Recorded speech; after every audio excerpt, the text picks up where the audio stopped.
This is Listen Lakeland, the show that keeps you up to date on all the things that make our city a great place to live, work, and play.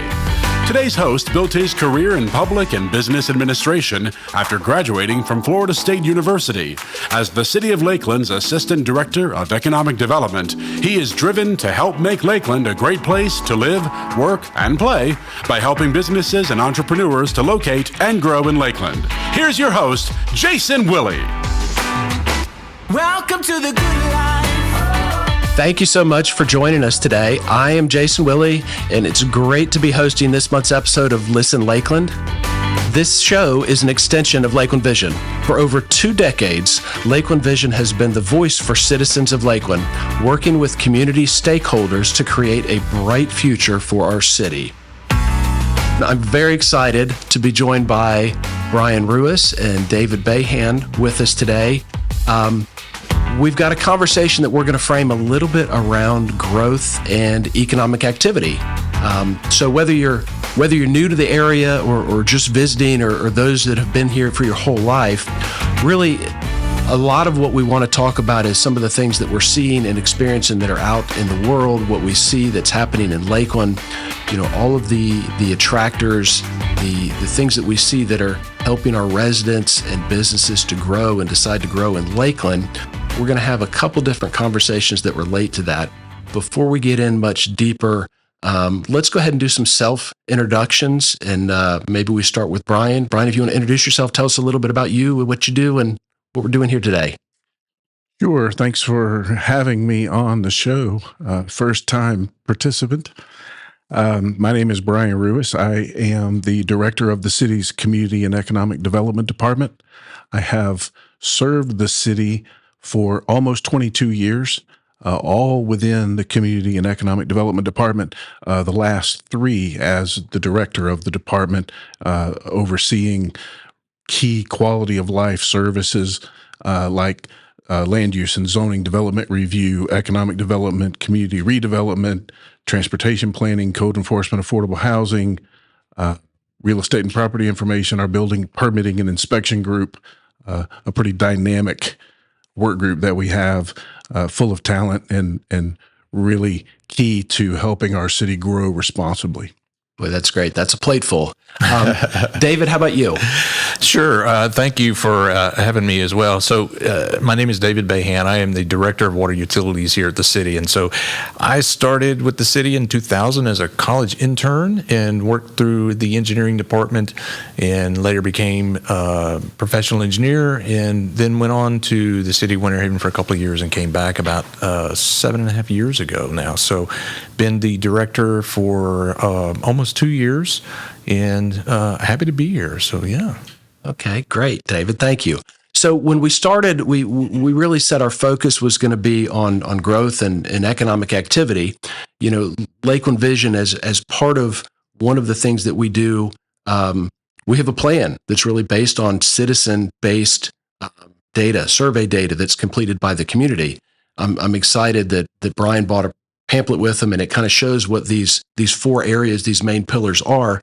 But in that plan, today we want to spend a little bit of time talking about a couple different areas that were in there.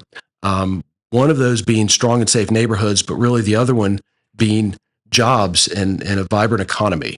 Some different things that really guide our growth. So, Brian, let me come to you first and really just from the role that you talked about within community and economic development and all of those different areas that you touch.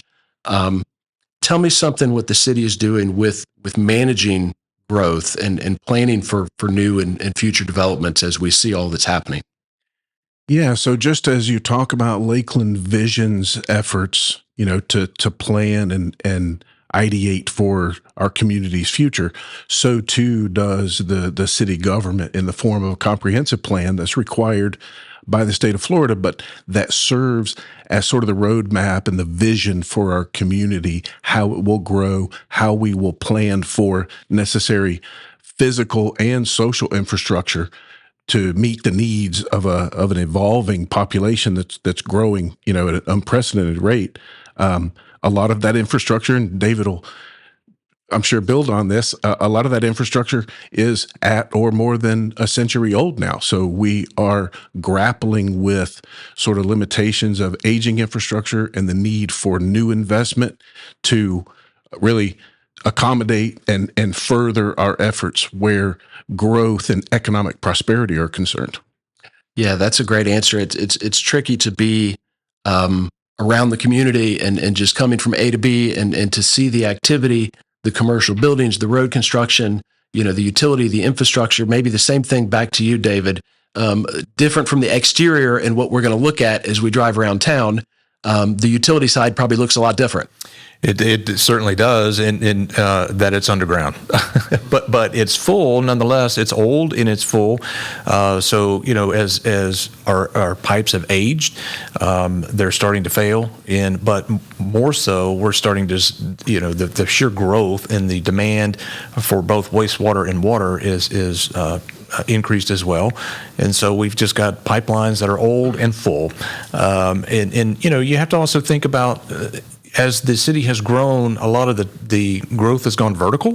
And so the pipelines that were sized back in the 20s, 30s, 40s, 50s was never sized for the amount of growth or the density that we're starting to see today. And because that's sort of the wave of what we're doing today. And so we've got pipelines that were sized accordingly back when they were installed, but certainly can't support the vertical growth that we're seeing, starting to see today. Yeah, it's got to be interesting to see that and to see some of these utilities that were built 80 and 100 years ago that we didn't contemplate a downtown having a high rise or some other things that might change to that. So just as Brian talked about a comprehensive plan that covered a lot of other things on the planning and the growth management side, what about water utilities? Do we have a kind of a roadmap or a plan of moving forward as we continue to add people and accelerate that growth? We do. We just finished our wastewater master plan last year, and it looked at the entire wastewater system, but then we did a separate master plan for the downtown area. For example, knowing some of these areas that are going to, increase in density, what do we have to serve it today versus what do we really need to serve it in the future? And so it's going to be, we need to replace the failing infrastructure, but then also put a size of pipeline in there that can support the downtown area. So yes, we have a plan, and we've based the demand numbers on information that we've gotten from you all at Community Development. We've done some population research and trying to figure out how this area is going to grow so that we can support that those demands for wastewater. Water is not such a problem for us as wastewater, but it eventually will be. So okay. And problem, we don't see problem. We see these things and growth is coming and we're ready to address it. Maybe, Brian, do you have other thoughts? Do you have a final thought on growth before we transition into another area? Well, thankfully, our host provided me some of these questions in advance, so I was able to think through them and frame some of my responses. And what I would say, where growth and sort of management of that growth or responsible growth is that change isn't easy. I mean, we know that as our community evolves and grows, not just in size but in stature, it requires patience and perseverance.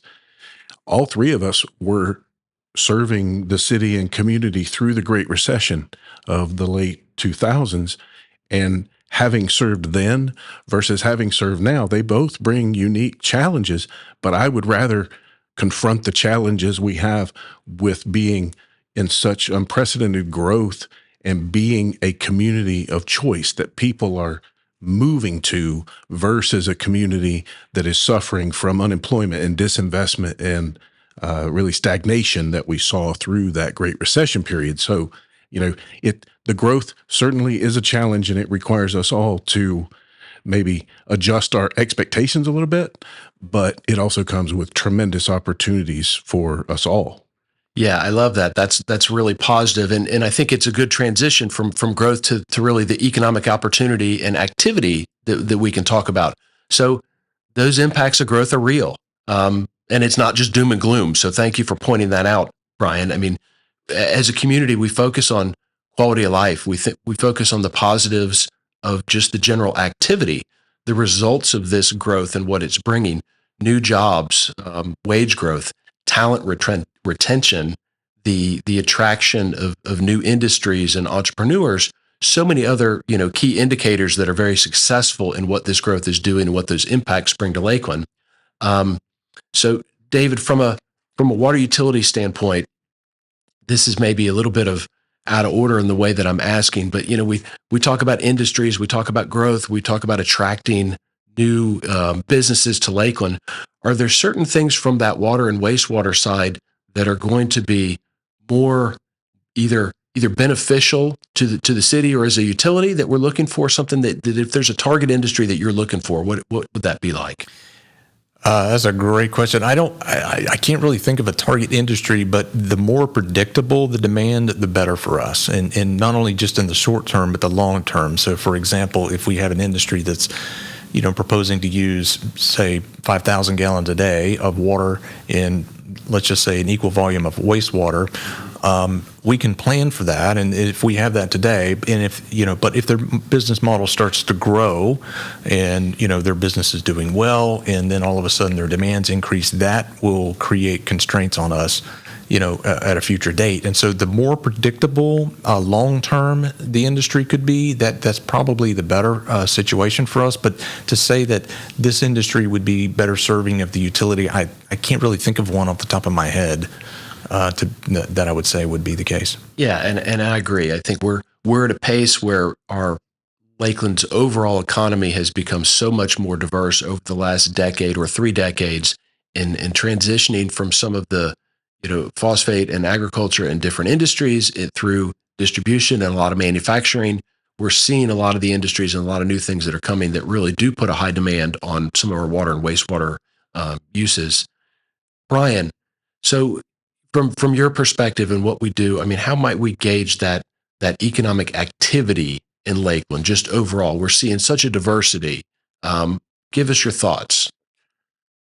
Well, in terms of metrics, we're watching an unemployment rate, and we certainly are keen to that as a sort of barometer of economic health in our community. But really, the capital investment that we have seen is a great indicator of a healthy, prosperous economy. We are seeing developers across really all sectors, residential and commercial, industrial, healthcare, education, investing at unprecedented levels in our community.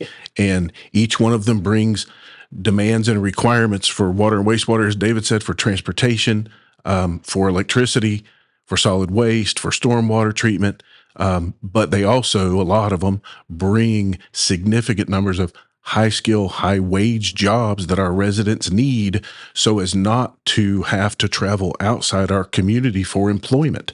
That further, those that have to do that or that choose to do that place an additional strain on an already strained transportation system. We all have experienced it sitting in traffic.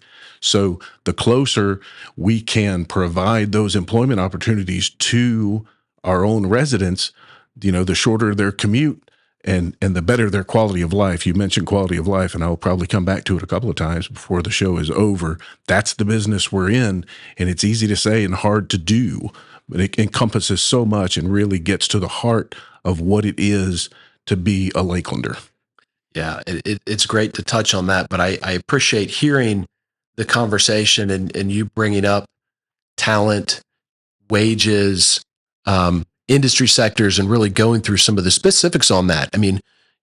We're such a growing community, and I think from an economic development perspective, we talk about talent a lot. And, just us in the room here, we've got very different perspectives of what kind of jobs we offer, what kind of career paths we bring in, and opportunities that we provide.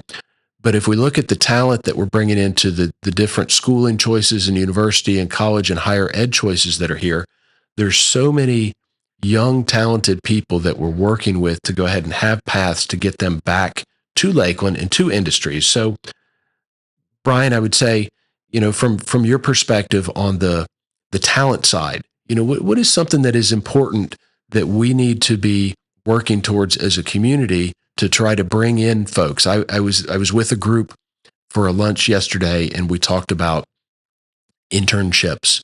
We talked about a number of things. We talked about having your children go away to college and the dream of really wanting them to come back to Lakeland to have a variety of career choices and opportunities. Do you have some comments that you can add to that and just some of the partners we have? Well, I do, and I'm going to go a little bit different direction than the education and employment and housing opportunities that talent needs or has, and go really with amenities.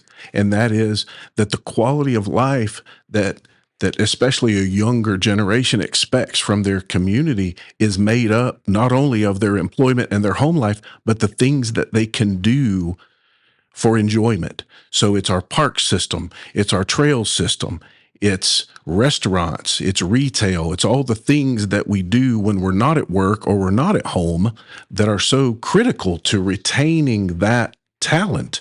If they don't have anything to do and they're consistently leaving our community for recreation, they're eventually going to move out of our community. That's why we have to continue to invest in, amenities in all parts of town, but definitely downtown, which is, recognizing levels of success now, that our predecessors only dreamed of. But it's really, really exciting to see all that is happening and that people can do without leaving Lakeland. Yeah, the quality of life is great. And David, I think from a water utilities perspective, talk about Seven Wetland, talk about some of the other opportunities. We've got some phenomenal recreational and park opportunities that are such assets to the community that I think just aren't really as widely known as some of us that might be involved from a day-to-day basis. Well, Seven Wetlands is a great place to go and hike. It is not in the city limits of Lakeland, but it is part of the city of Lakeland's water utilities operations. It's 1,600 acres, I believe, of a wetlands treatment system that our wastewater goes through, and I forget, it's 34 miles of hiking trails now that we're just completing. So it's a great place, and it's just it's an extension of our utility. We're in the process of designing an education center out there that will be available for elementary age groups that will come out and learn a little bit more about biological processes and things like that, and certainly a space for activities and groups to meet and whatnot. So yeah, the water utility.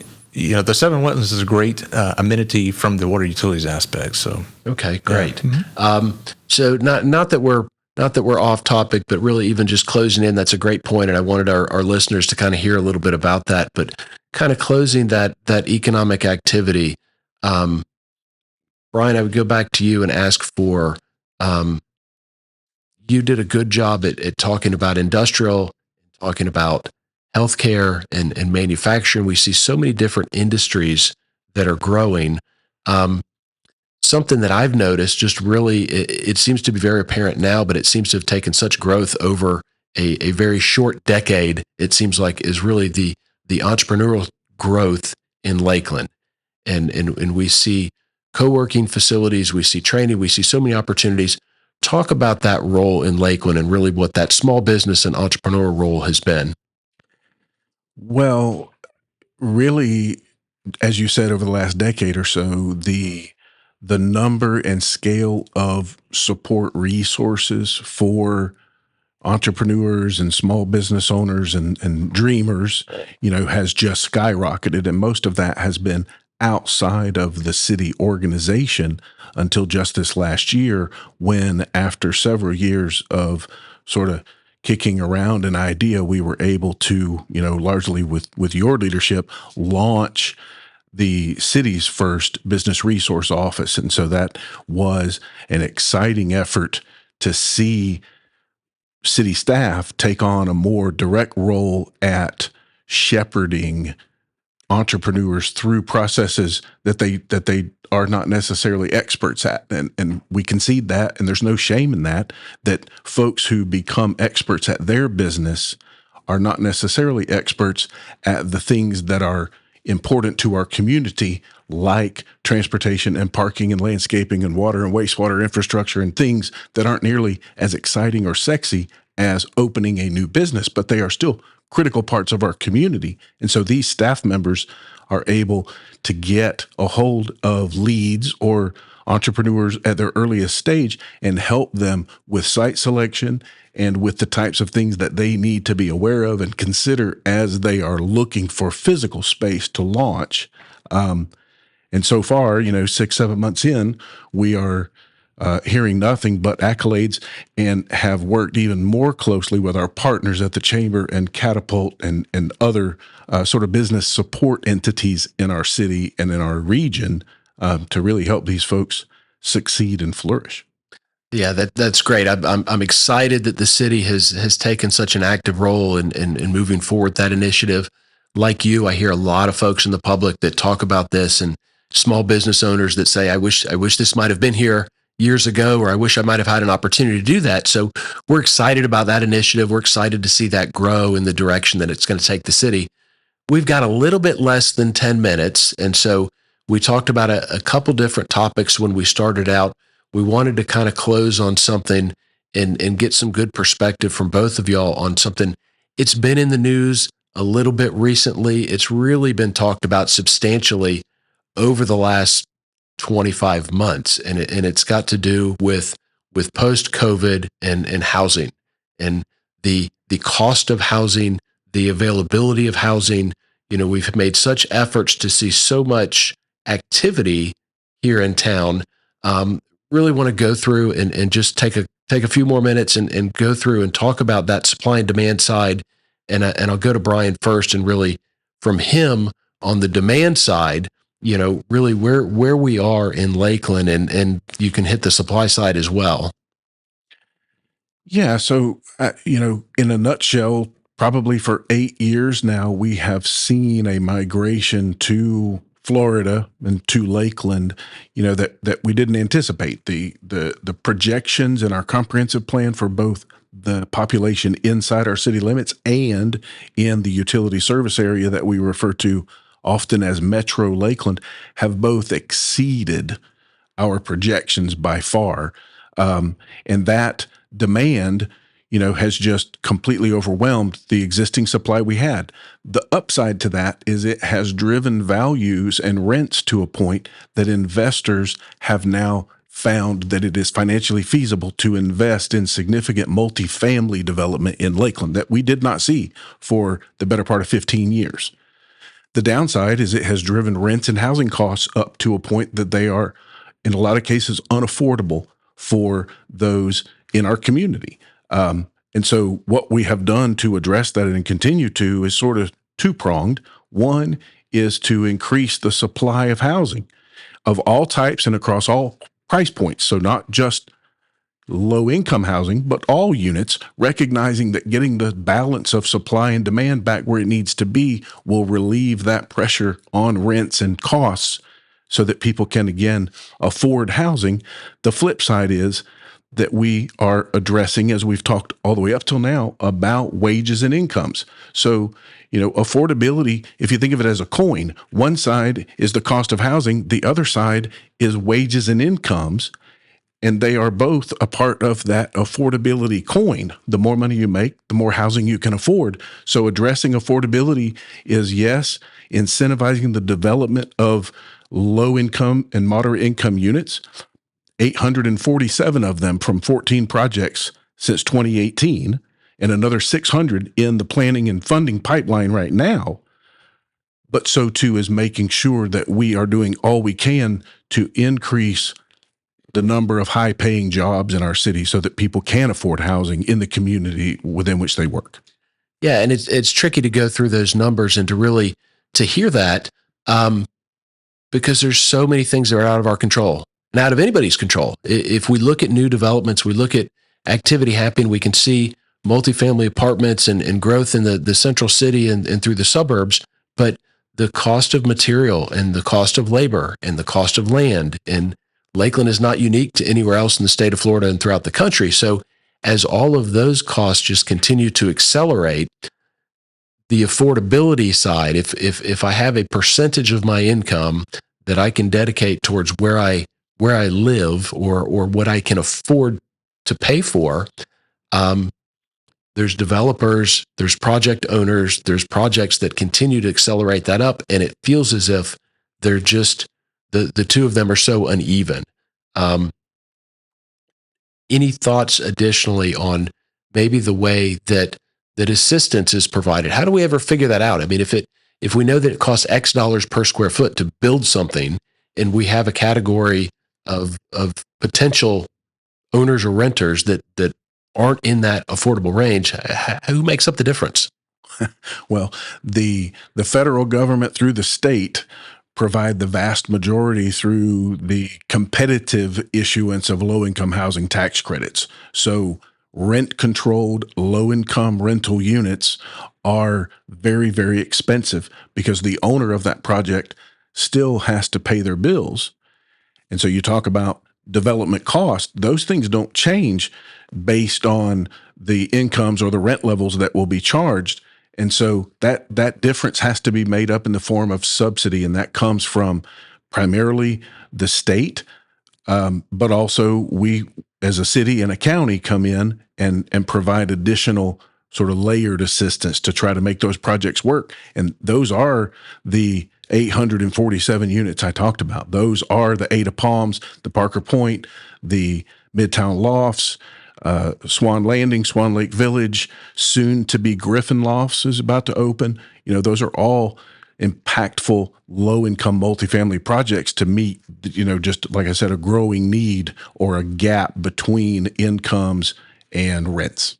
And I think we've got such a diversity in Lakeland with the amount of multifamily that's being built, just as many as Brian mentioned that could be geared towards a different income level.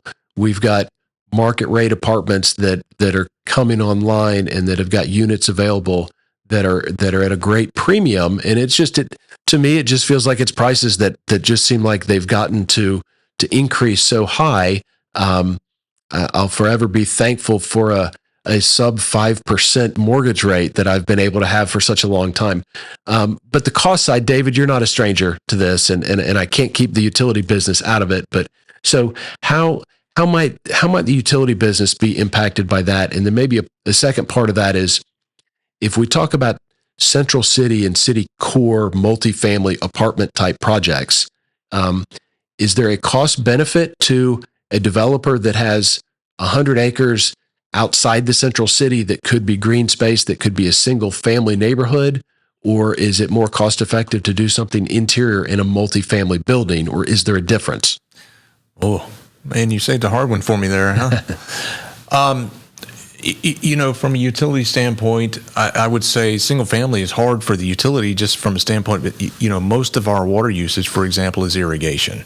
I think a developer might get the best bang for his buck in a multifamily type development, and it certainly helps the utility with that regard as far as conservation and wastewater demand. So, you know, from a utility aspect, I think multifamily is probably the better aspect for us. Well, that's great, and I appreciate that. I would say, Brian, if you've got any final thoughts, we're going to close out here real quickly. Just, you know, you asked about how we attract those higher paying jobs and how we attract and retain the talent. And I made a really quick list, and you mentioned education and workforce development, infrastructure and reasonable competitive cost, quality of life for employers, employees, and their families, taxes, fees, and regulations only as necessary to provide that quality. And then finally, financial incentives for the types of employment, jobs, and wages the community and our city commission have identified as a priority. Okay, that's great. These are great topics. You two are pros. We could continue to go on and talk about this in great length. But I want to thank you for the time today. Brian, David, we appreciate your insight and your thoughts on this process. Thank you for tuning in to Listen Lakeland. Your feedback is valued, and we encourage you to head over to our website at www.lakelandvision.org to participate in our monthly survey related to today's show topic. I said, welcome to the good life. Listen Lakeland is brought to you as a collaborative project between Lakeland Vision, the City of Lakeland, and Hall Communications, a community working together to provide an exceptional quality of life. Want to watch the show? Check out the video version at lakelandvision.org. Thank you for being with us.